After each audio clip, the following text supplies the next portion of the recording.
Zero అంటే ఈ 2025 సంవత్సరంలో 0% మనకి ఏముండాలంట? పాపం ఉండాలి. ఏముండాలి? 0% అంటే ఏంటి?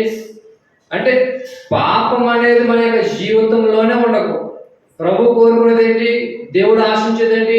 నేను పరిశుద్ధుని కనుక మీరును పరిశుద్ధులే ఉండండి. అంటే పాపమును మనం ఏం చేయకూడదంటే మనల్ని ఏలనవ్వకూడదు. కానీ చాలా మంది దేనికి దాసులైపోతున్నారు? పాపానికి దాసులైపోతున్నారు. చాలా మంది పాపం చేయడానికి వారికి కాళ్ళు ఏం చేస్తున్నాయంట?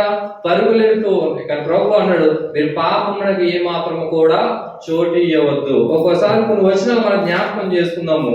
ఎవరు పాపం చేయకుండా ఉండగలరంటే, మొదటి యోహాను రాసిన పత్రిక, యోహాను రాసిన మొదటి పత్రిక 3వ అధ్యాయము 9వ వచనం చదవండి. దేవుని మూలముగా పుట్టిన ప్రతి వానిలో ఆయన బీజం నిలుచును, గనుక వాడు పాపము చేయడు. వాడు దేవుని మూలముగా పుట్టినవాడు గనుక పాపము చేయజాలడు. దీనిని బట్టి దేవుని పిల్లలెవరో అపవాది పిల్లలెవరో తేటపడును. హల్లెలూయా. దేవుడి యొక్క వాక్యం మనకు సెలవిస్తున్నాడు ఏమిటంటే, దేవుని మూలముగా పుట్టిన ప్రతి వారిలో ఆయన బీజము నిలిచిన కనుక వాడు ఏం చేయడంట? పాపం అనేది వాడు ఏం చేయడంట? పాపం అనేది వాడు చేయడానికి అవకాశమే లేదు. సో ఇప్పుడు మనం ఎక్కడో పాపం చేస్తాం. చాలా మంది పాపంలోనే ఉంటున్నారు, పాపంలోనే జీవిస్తున్నారంటే వారు ఎవరి మూలంగా పుట్టారంట? అక్కడ అంటున్నాడు కింద, దీనిని బట్టి దేవుని పిల్లలు ఎవరో అపవాది పిల్లలు ఎవరో తేటపడును. అంటే పాపం చేసే వాళ్ళు ఎవరికి పిల్లలై ఉన్నారు? అపవాది పిల్లలై ఉన్నారు. కానీ ఎవరైతే పాపం చేయకుండా దాన్ని ఎదిరించి జీవిస్తున్నారో వారందరూ కూడా ఎవరికి పిల్లలైనారంట? దేవునికి పిల్లలైనారని ప్రభు యొక్క వాక్యం సెలవిస్తుంది. ఈ 2025 సంవత్సరంలో పాపము లేని వారిగా మనం జీవించగలం.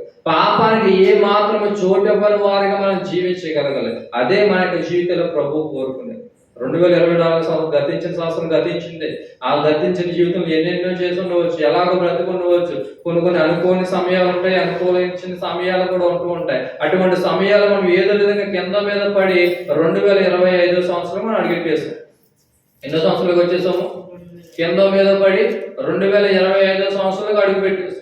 సో ఈ 2025 సంవత్సరంలో మనకంటూ కొన్ని నియమాలు మనం తీసుకోవాలి.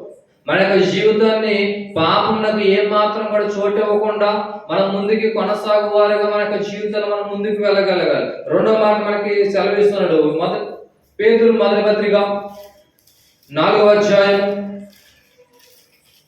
పేతురు రాసిన మొదటి పత్రిక 4వ అధ్యాయం మొదటి వచనం నుంచి మనం చదువుకున్నట్లయితే, క్రీస్తు శరీరమందు శ్రమపడును గనుక మీరును అట్టి మనసును ఆయుధముగా ధరించుకొని. హల్లెలూయా. ఏమన్నాడగా? అయ్యో పాస్టర్ గారు, పాపం చేయకుండా ఎలా ఉండగలము? పాపం చేయకుండా యొక్క జీవితంలో ఎలాగ ముందుకు కొనసాగలము? పాపం చేయకుండా అనేకమైన శోధన నుంచి ఎలాగ తప్పించగలము అన్నట్లయితే ప్రభు యొక్క వాక్యం సెలవిస్తుంది ఏమిటనంటే, క్రీస్తు శ్రమపడిన గనుక మీరును అట్టి మనసును ఆయుధముగా ధరించుకొనండి. హల్లెలూయా. మనం పాపం చేయకుండా ఉండాలి అన్నట్లయితే క్రీస్తు యొక్క మనసు మనం ఏం చేయాలంటే ఆయుధంగా ధరించుకో. ఇప్పుడు సాతానుడు ఏం చేస్తాడు? మనల్ని ఎక్కడ పాపంలో పడేయాలి అని చెప్పేవాడు యుద్ధం చేయడానికి పరిగెత్తుకుంటూ వస్తాం. ఇప్పుడు యుద్ధం నుంచి మనం బయటపడాలంటే మనకి ఏం కావాలి? ఆయుధాలు కావాలి. యుద్ధం నుంచి బయటపడాలంటే మనం ఏం కలిగి ఉండాలి? దేవుడి యొక్క ఆయుధాలు మనం కలిగి ఉండాలి. ఆయుధాలు ఉంటే యుద్ధం చేసి అందులో గెలవడానికి అవకాశం ఉంటుంది. ప్రభు అన్నాడు, ఆయన మనసుని మీరు ధరించుకున్నాడు. తర్వాత ఏమన్నాడు? శరీర విషయంలో శ్రమపడిన వాడు శరీరమందు జీవించు మిగిలిన కాలం ఇక మీదట మనుషులను అనుసరించి నడుచుకొనక దేవుని ఇష్టానుసారముగా నడుచుకున్నట్టు పాపముతో జోలిక లేక యుండును. హల్లెలూయా. ఇప్పటి వరకు ఏదో శరీరానుసారంగా జీవించారు, ఇప్పటివరకు ఏదో శరీరానుసారంగా వెళ్ళిపోయారు, ఇప్పటివరకు ఏదో శరీరానుసారంగా ఆలోచిస్తూ ఉన్నారు. కానీ దేవుని ఇష్టానుసారముగా నడుచుకొనుడి. హల్లెలూయా. ఎవరి ఇష్టానుసారంగా అంట? ఈ పాత గతించిన సంవత్సరంలో కూడా మన ఇష్టం. మనకి ఏది నచ్చితే అది, మనకి ఎలా కావాలో అది, ఇది ఎలాగ జరగాలి, ఇది ఎలాగ ఉండాలి, ఇది ఎలాగ చేసుకోవాలి, మన ఇష్టం వచ్చినట్లుగా మనం ప్రవర్తిస్తూ వెళ్ళిపోయి కానీ ప్రభు సెలవిస్తున్నాడు, ఇప్పటి వరకు మీరు ఏదో జీవించేశారు, ఇప్పటి వరకు మీరు ఏదోలాగా మీరు బ్రతికేశారు, కానీ దేవుని ఇష్టానుసారముగా నడుచుకున్నట్లు పాపముతో జోలిగా ఏమీ లేకయుండుడి. హల్లెలూయా. ఈ 2025 సంవత్సరం నుంచి ఏమనకూడదు అన్నాడు ప్రభు. ఇంకా పాపము జోలికి వెళ్ళక, పాపం మీ యొక్క జీవితంలోకి ఏమాత్రము కూడా రానివ్వకుండా మీరు దేవుని ఇష్టానుసారముగా మీరు బ్రతకండి. హల్లెలూయా. మన ఇష్టానుసారంగా మనం బ్రతకమంటే మన యొక్క జీవితంలో ఎప్పుడు పాపం ఉంటాను. మన ఇష్టానుసారంగా మనం వెళ్ళినట్లయితే మన యొక్క జీవితంలో ఎప్పుడూ నష్టపోతాను ఉంటాం. ప్రభు అంటున్నాడు, ఇదిగో దేవుని ఇష్టానుసారంగా మీరు అడుగు. మన ఇష్టానుసారంగా ఎక్కడికి వెళ్ళాం, మన ఇష్టానుసారంగా ఏం చేసాం అన్నట్లయితే 3వ వచనంలో అంటూ ఉన్నాడు, మనము పోకిరీ చేష్టలు, దురాశలు, మద్యపానము, అల్లరితో కూడిన ఆటపాటలు, త్రాగుబోతుల విందులు, చేయదగిన విగ్రహ పూజలు మొదలైన వాటి నడుచుకొనొచ్చు అన్యజనుల ఇష్టము నెరవేర్చుటకు గతించిన కాలమే చాలును. హల్లెలూయా. ఏం చాలునంట?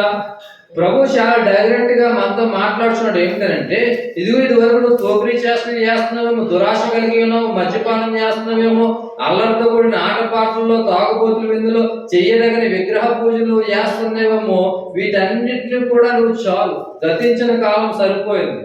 గతించిన కాలం మీకు చాలు. నేటి నుంచి అయినను ఎలా ఉండాలంట? మనం దేవుని ఇష్టానుసారంగా మనం బ్రతికే వారిగా ఉండాలంట. హల్లెలూయా. గతించిన కాలంలో మన ఇష్టానుసారంగా జీవించే ప్రభు చాలా ఖచ్చితంగా చేస్తాడు. నీవు ఇప్పటి వరకు ఏదైతే చేసావో అది చాలు. ఇంకా ఏం చేయాలంట? చాలా సందర్భాల్లో ఎవరినైనా తిట్టినప్పుడు, లేకపోతే ఎవరినైనా గద్దించి వారికి బుద్ధి చెప్తున్నప్పుడు ఏమంటారు? ఎక్కడి వరకు ఏదో అయిపోయింది, ఎక్కడి నుంచి అయినాను ఏమంటారు? ఎక్కడి వరకు ఏదో అయిపోయింది, ఎక్కడి నుంచి అయినా నువ్వు బుద్ధిగా బ్రతుకు అని చెప్పి చాలా మంది మనల్ని హెచ్చరిస్తున్నారు. దేవుడి యొక్క వాక్యం కూడా మనల్ని హెచ్చరిస్తున్నది ఏమిటంటే, గతించిన కాలం ఏదో గతించిన కాలం అంటే నాకు ఇష్టం లేకుండా నాకు వ్యతిరేకముగా నువ్వు జీవించు. గతించిన కాలం ఎందుకు చాలు. ఇక నుంచి అయినా నీవు నా ఇష్టానుసారంగా నీవు జీవించే బిడ్డవై ఉండాలి. హల్లెలూయా. అందుకని 0% మనకి ఏం కావాలంట? మనకి జీవితంలో పాపము 0% అయిపో. అసలు పాపం అనేది మనకి జీవితంలోనికి, ఏలుబడిలోనికి రానేకూడదు. ఒకవేళ పాపము చేయకుండా ఉంటే మనకు వచ్చే లాభం ఏంటి? పాపం చేయకుండా ఉంటే మన యొక్క జీవితంలో కలిగే ఆ యొక్క ఆశీర్వాదం ఏంటి? ఒకసారి పేతురు రాసిన 2వ పత్రిక 1వ అధ్యాయం, ఒక పేజీ చాలు. పేతురు రాసిన 2వ పత్రిక 1వ అధ్యాయం 10వ వచనం చదవండి. అందువలన సహోదరులారా, మీ పిలుపుని ఏర్పాటు నిశ్చయము చేసుకొనుటకు మరి జాగ్రత్త పడుడి. మీరింటి కీడు చేయువారైతే ఎప్పుడునూ త్రొట్టెల్లరు. అలాగున మన ప్రభువును రక్షకుడైన యేసుక్రీస్తు యొక్క నిత్య రాజ్యంలో ప్రవేశం మీకు సమృద్ధిగా అనుగ్రహించబడును. హల్లెలూయా. మనం ఎవరైతే దేవుని చిత్తానుసారముగా నడుచుకుంటామో, ఎవరైతే ఆ యొక్క పేతురు రాసిన 2వ పత్రిక 1వ అధ్యాయం ఆ యొక్క 4వ వచనం నుంచి 10వ వచనం దాకా ఏదైతే చెప్పబడి ఉన్నావో, మంచి గుణగణాల గురించి ఏదైతే ప్రభు మనకు తెలియజేస్తున్నాడో, వాటి యందు గనక మనం ఉన్నట్లయితే, పాపమునకు ఏ మాత్రం కూడా మనకి జీవితంలో చోటు ఇవ్వకుండా మనం బ్రతికినట్లయితే, ప్రభు ఏం చేస్తాడంట? మన ప్రభువును రక్షకుడైన యేసుక్రీస్తు యొక్క నిత్య రాజ్యంలో ప్రవేశం మీకు సమృద్ధిగా అనుగ్రహింపబడును. హల్లెలూయా. ఎలా అనుగ్రహింపబడుతుందంట? సమృద్ధిగా అంటే కొన్ని సందర్భాల్లో ఎక్కడికైనా వెళ్ళినప్పుడు సరైన ఇన్విటేషన్ లేకపోతే లోనకి రాను. మొన్న అయ్యన్న 2 రోజుల క్రితం నేను సీఎం క్యాంపస్కి వెళ్ళాను. నవీన్ సార్ ఫోన్ చేశారు రామని. సో అక్కడికి వెళ్ళాను. గేట్ దగ్గర ఎవరుంటారో వాచ్మెన్ అంటారు. ఆయన కలిస్తే డోర్ ఓపెన్ చేయడంలే, డోర్ దగ్గర నిలబెట్టాడు. ఏమ్మా ఎందుకు వచ్చు? ఇలా నవీన్ సార్ రమ్మన్నారండి. నవీన్ సార్ రమ్మన్నారంటే అన్ని గేట్ లోన పంపించేయాలి. ఆయన ఏం చేశాడు? మరలా ఆయన చేత కన్ఫర్మ్ చేయించుకొని పిలిచారా లేదని చెప్పి, ఒకవేళ పిలిచారంటే అప్పుడు డోర్ ఓపెన్ చేసి లోన పంపించారు. సమృద్ధిగా నాకు ఓపెన్ చేయబడిందా? సమృద్ధిగా ఓపెన్ చేయబడిందా? లేదు. అదే నవీన్ సార్ గేట్లోకి వస్తారని అలా క్లోజ్ చేస్తారా? అలా ప్రశ్నలు వేస్తారా? ఏం చేస్తాడు? ఆయన బండి సౌండ్ అక్కడ రాగానే వెంటనే ఓపెన్ చేసేస్తాడు. ఎందుకని? వాళ్ళకి సమృద్ధి యాక్సెస్ ఉంది. ఆ కాలేజీలో ప్రవేశించడానికి వాళ్ళకి సమృద్ధిగా యాక్సెస్ ఉంది. బయట వాళ్ళు లోనికి రావడానికి పర్మిషన్ అనేది లేదు. సో ప్రభు కూడా అంటున్నాడు, మీరు గనక నన్ను అనుసరించి పాపము చేయకుండా పరిశుద్ధులుగా మీరు జీవించినట్లయితే డైరెక్ట్ గా మీరు పరలోకంలోకి వెళ్ళడానికి సమృద్ధిగా అవకాశం మీకు లభించబడుతున్నారు. చెప్పలు కూడా దేనికైనా బయటపడతారు. హల్లెలూయా. ఎటువంటి అవకాశం అంట? ఇంకెవరు ఆపడానికి లేదు, ఎవరు అడ్డు పెట్టడానికి లేదు. ఎందుకని?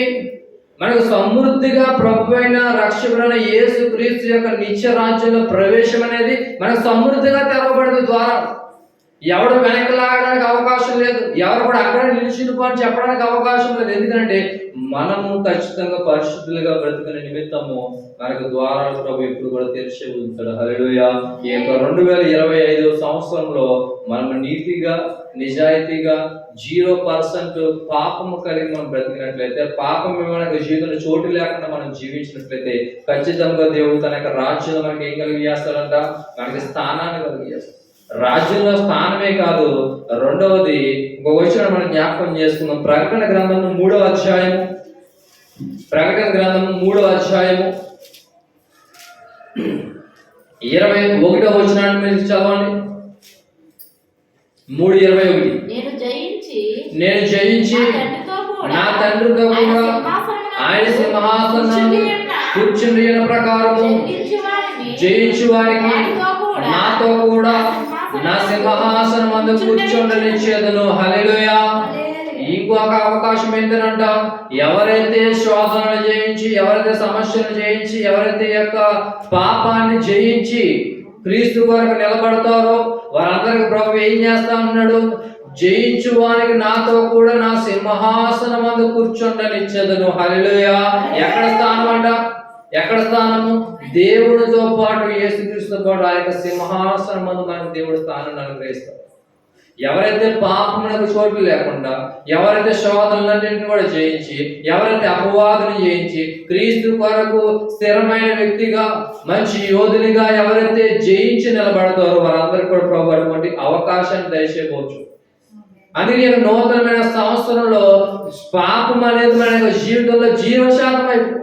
అలా అయిపోతేనే నిత్యరాజ్యంలోకి ఎటువంటి డౌట్ లేకుండా అడుగు పెట్టడానికి అవకాశం ఉంటుంది. ఆయన సింహాసనం మీద కూర్చోడానికి దేవుడు గొప్ప భాగ్యాన్ని